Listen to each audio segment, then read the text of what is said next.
வணக்கம். இது பிரபல்ய அஸ்ட்ரோ வழங்கும் வாராந்திர ஜூம் மீட்டிங். இன்றைய தலைப்பு 26வது நட்சத்திரமான உத்திரட்டாதி நட்சத்திரம். ஸோ இதை பற்றி பேசுறதுக்கு நம்ம குழு உறுப்பினர்களெல்லாம் வந்திருக்காங்க. முதலாவதான் அதுக்கு முன்னாடி பார்த்தோம்னா நம்மளுடைய குரூப்பில் 3 விதமான யூடியூப் சேனல் வந்து ரன் ஆகுதுங்க.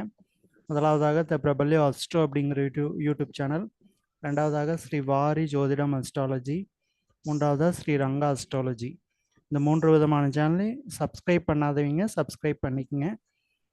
இதில் பேசுகிற ஜோதிடர்கள் எல்லாமே வந்து ரொம்ப பழமை வாய்ந்த எக்ஸ்பீரியன்ஸான ஜோதிடர்கள்லாம் வந்து பேசிகிட்டு இருக்காங்க. ஸோ நம்மளோட முதலாவதாக பேசுறதுக்கு ஸ்ரீராம் ஐயா அவர்களை அன்புடன் அழைக்கிறோம். அதற்கு முன்னாடி இறைவாழ்த்து. ஆத்தாலே எங்கள் அபிராம வல்லியே, அண்டமெல்லாம் பூத்தாலே, மாதுளம்பூ நிறத்தாலே, புவியடங்க காத்தாலே, அங்குச பாசாங்குசமும் கரும்பும் வெல்லும் சேர்த்தாலே, முக்கண்ணியை தொழுவாருக்கு ஒரு தீங்கில்லையே. ஐயா வாங்க. அனைவருக்கும் வணக்கம். இன்று நாம் பார்க்கவிருக்கும் தலைப்பானது நட்சத்திரங்கள் வரிசையிலே 26வது நட்சத்திரமாக வந்திருக்கக்கூடிய உத்திரட்டாதி நட்சத்திரமாகும். அதற்கு முன்பாக இறை வணக்கம். நான் என்றென்றும் போற்றி திரிக்கும் உச்சிஷ்ட மகா கணபதி பாதம் பணிந்தம், வாயுமைந்தன் அனுமனின் பாதம் பணிந்தும்,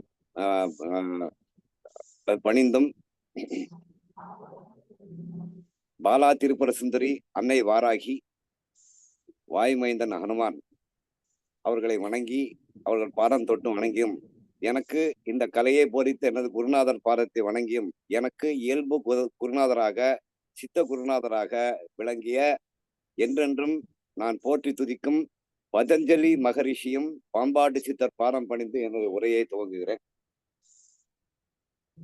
இன்னைக்கு நாம் காணவிருக்கும் நட்சத்திரம் பார்த்தீங்கன்னாக்கா உத்திரட்டாதி நட்சத்திரம். இது வந்து மகாவிஷ்ணு பிறந்ததாக கூறப்படக்கூடிய ஒரு நட்சத்திரம். மகாவிஷ்ணு அப்படிங்கிற ஒரு நிகழ்வு இந்த ஆன்மீக உலகத்தில் எப்போது தோன்றியதோ அப்போ இந்த உத்திரட்டாதி நட்சத்திரத்தில் தான் அவர் தன்னுடைய அவதார நிகழ்வுகளை துவங்கினார் என்று ஒரு புராண கதையும் உண்டு. இதற்கு வந்து தெய்வமாக விளங்குவது காமதேனு பசு. பொதுவா வந்து இந்த உத்திரட்டாதி நட்சத்திரம் என்பது சனீஸ்வர பகவானின் அனுஜென்ம மறுஜென்ம என்று சொல்லக்கூடிய இது திரிஜென்ம நட்சத்திரமாக விளங்கும். பூசம், அனுஷம், உத்திரட்டாதி, அனுஜென்மம், மறுஜென்மம், திரிஜென்ம நட்சத்திரம் என்று கூறுவார். இந்த நட்சத்திரத்தில் பிறந்தவருடைய குணாம்சங்கள் என்று பார்க்கும்போது பொதுவாக எந்த நட்சத்திரமானாலும் அந்த நட்சத்திரத்தில் பிறந்தவர்களுக்கு இன்னென்ன குணாம்சங்கள் இருக்கும் என்பது பொதுவாக கூறுவது வழக்கம். காரணம், இந்த குணாம்ச இயல்பு என்பது சமுதாயத்தில் அவர் ஒட்டி உறவாடும் போது அவரது நடவடிக்கையை தீர்மானிப்பதற்கு எளிதாக இருக்கும் என்பதால் இந்த குணாம்சத்தை நாம் ஒரு வலியுறுத்தி கூறுகிறோம். இந்த நட்சத்திரத்தில் பிறந்தவர்கள் பார்த்தீங்கன்னாக்கா பொதுவான குணங்கள், தான தர்மம் செய்யும் சிந்தனை இருக்கும், எதையும் ஒரு தொலைநோக்கு சிந்தனையோடு அணுகுவார்கள். இதனால் இவர்கள் சாதாரண நிலையிலிருந்து படிப்படியாக உயர்ந்த நிலைக்கு முன்னேறுவார்கள். அதிகமாக பேச மாட்டார்கள், ஆனால் இவர்கள் தொட்ட காரியம் எல்லாம் தொடங்கிவிடும். எல்லாம் தெரியும், ஆனால் குறைவான படிப்பாக இருந்தாலும் உயர்ந்த படிப்பு உள்ள அறிவு ஜீவியாக இவர்கள் திகழ்வார்கள். எல்லாம் தெரிந்தும் அலற்றிக் கொள்ள மாட்டார்கள். இவர்கள் போலியான வாழ்க்கை வாழ தெரியாதவர்கள், நீதி நேர்மையை விட்டு எப்போதும் விலகாது இருப்பார்கள். சற்று கூச்ச சுபாவம் உள்ளவர்களாகவும் இருப்பார்கள். சனீஸ்வர பகவானின் குணமும் இவர்கிட்ட இருக்கும். அதாவது சனியினுடைய குணம், அதாவது தாமச குணம், தாமத குணம் என்று சொல்வார்கள். எதையும் ஒத்தி வைக்கும் மனப்பாங்கு உடையவர்கள் என்றும் கூறுவார்கள். சிலர் சிறு வயதில் பெற்றோரை பிரிந்திருக்க நேரிடும். சாதுவானவர்களாக இருப்பார்கள். ஆனால் முன்கோபம் என்று வந்துவிட்டால் முரட்டுத்தனமாக இருக்கும். அதாவது 2 எண்டுக்கும் போவாங்க. அதாவது கோபமும் இருக்கும், அதே நேரத்தில் கோழைத்தனமும் இவர்களிடத்தில் இருக்கும். அதே நேரம் இவர்கள் பார்த்தீங்கன்னாக்கா சில உத்திரட்டாதி நட்சத்திரக்காரர்கள் வந்து எப்போதும் துருன்னு வேலை செஞ்சுட்டே இருப்பாங்க. அதே நேரத்துல சோம்பேறித்தனமும் முடங்கி இருப்பார்கள். அப்ப இந்த 2 குணமும் அவர்கிட்ட உண்டு. காரியத்தில் வந்து கண்ணாக இருப்பார்கள். காரியம் சாதிக்கும் நோக்கம் என்பது இயல்பாக இருக்கும். சுலபமாக பணம் சம்பாதிப்பார்கள். பணம் சம்பாதிப்பது எளிது என்று எல்லாருக்கும் தத்துவம் சொல்லுவார்கள். அந்த பணத்தை வைத்து காப்பாற்றுவார்களா என்றால், ஆனால் அதுதான் இல்லை. இவர்கள் அதீத செலவும் செய்வார். காரணம் முக்கியமான இவர் செலவுன்னு பாத்தீங்கன்னாக்கா தான தர்ம காரியங்களுக்கு அதிகமாக செலவிடுவார்கள். இவருடைய தீய குணம் என்று பாத்தீங்கன்னாக்கா இவர்கள் உறவுகளை கெடுத்துக் கொள்வார்கள். சுயகார புலிகள்னு சொல்லலாம். ரொம்ப செல்பிஷ்னஸ் இருப்பாங்க. தன்னுடைய காரியத்துக்கு தான் எல்லாமே அப்படின்னு சொல்லி ஒரு சுயநலவாதிகளா இருப்பாங்க. பாதுகாப்பா இருப்பாங்க. அதே நேரம் சுகவாசிகள் என்றும் கூறலாம். அதே மாதிரி எதையும் விட்டுக் கொடுக்க மாட்டார். அதே போல இவர்கள் சுயநிலைமைகளாக இருப்பதால் இவரது வயது முதிர்ந்த காலத்தில் இவர்கள் தனிமைப்படுத்தப்பட்டு தனிமையில் வாடும் நிலை ஏற்படும்.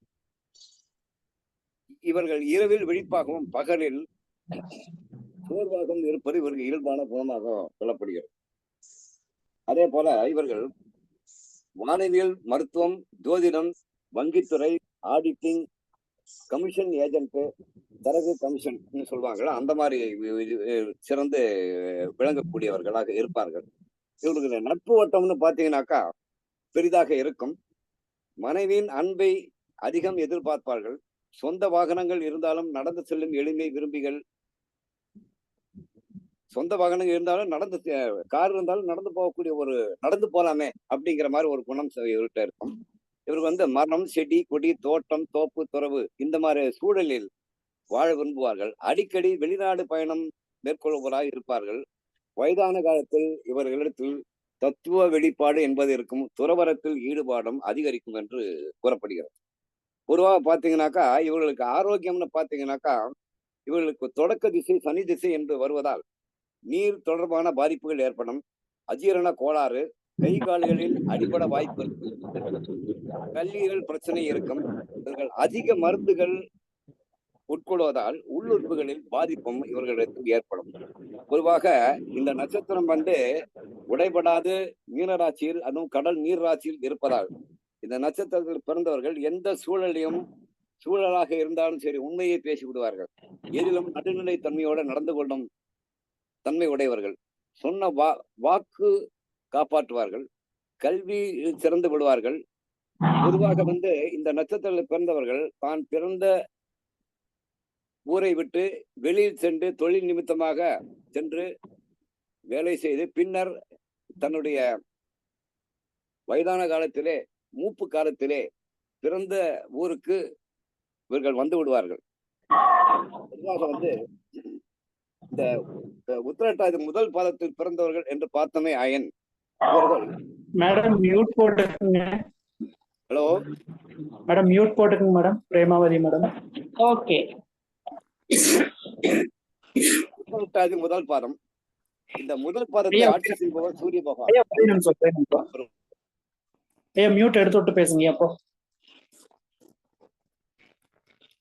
ஸ்ரீராமையா மியூட் எடுத்து விட்டு பேசுங்க.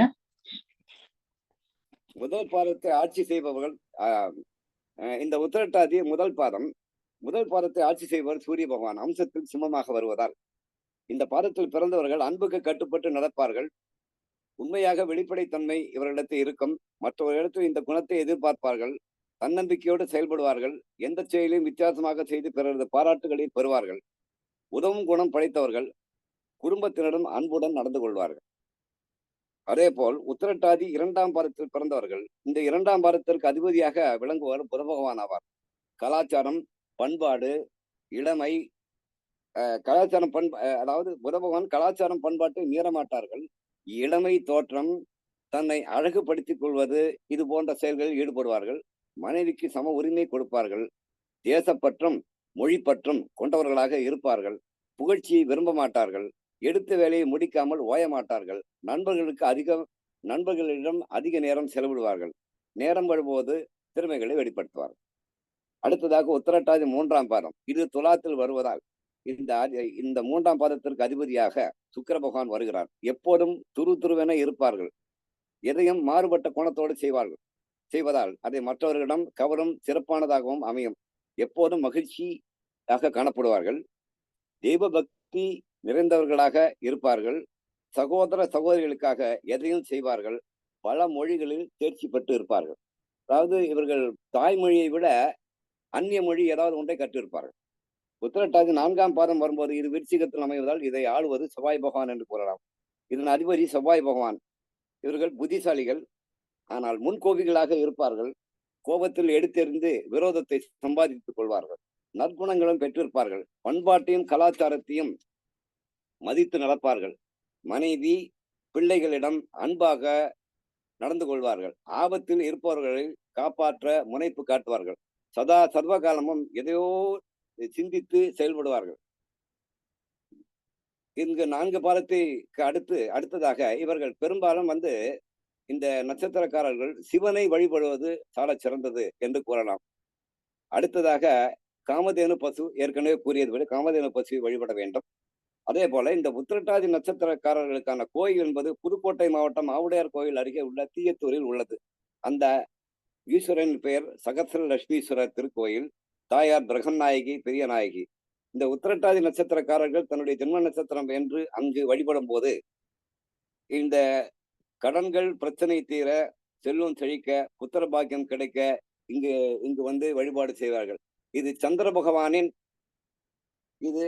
பகவானின் தோஷம் பெற்ற நட்சத்திரமாக இருப்பதால் இவர்கள் திங்கட்கிழமை அன்று வரக்கூடிய பிரதோஷ நாளில் மகாநந்தி வழிபாடும் ஈஸ்வரன் சிவ வழிபாட்டையும் மேற்கொள்ளும் போது இவர்களுக்கு மேம்பட்ட வாழ்க்கை, அதே போல நல்ல அறிவு செல்வம் மிகவும் நல்ல வாழ்க்கை அமையும் என்று கூறி எனக்கு வாய்ப்பளித்த உங்கள் இந்த நல்ல உலகங்களுக்கு நன்றி பாராட்டி அமைகிறேன். நன்றி, வணக்கம். நன்றி ஐயா. ரொம்ப தெளிவான விளக்கம் ஐயா கொடுத்துருக்காங்க. ஐயா என்ன சொல்லிக்கிறாங்கன்னு பார்த்தோம்னா, உத்திரட்டாதி நட்சத்திரத்தார் பார்த்தோம்னா நைட்டு கண் விழிச்சிருப்பாங்க, காலையில கொஞ்சம் சோம்பேறியா இருப்பாங்க, நைட்டு தான் விழிச்சிருப்பாங்க, ரொம்ப ரொம்ப நேரம் விழிச்சிருப்பாங்கன்னு சொல்லியிருக்காங்க. அதே மாதிரி சிவன் வழிபாடு மெயினாக பண்றது நல்லது அப்படின்னு நல்ல நல்ல பாயிண்ட்டுகள் சொல்லிக்கிறாங்க. அவர்களுக்கு நம்மளுடைய குழுவின் சார்பாக நன்றியை தெரிவித்துக் கொள்கிறோம். நன்றி ஐயா. நன்றிங்க.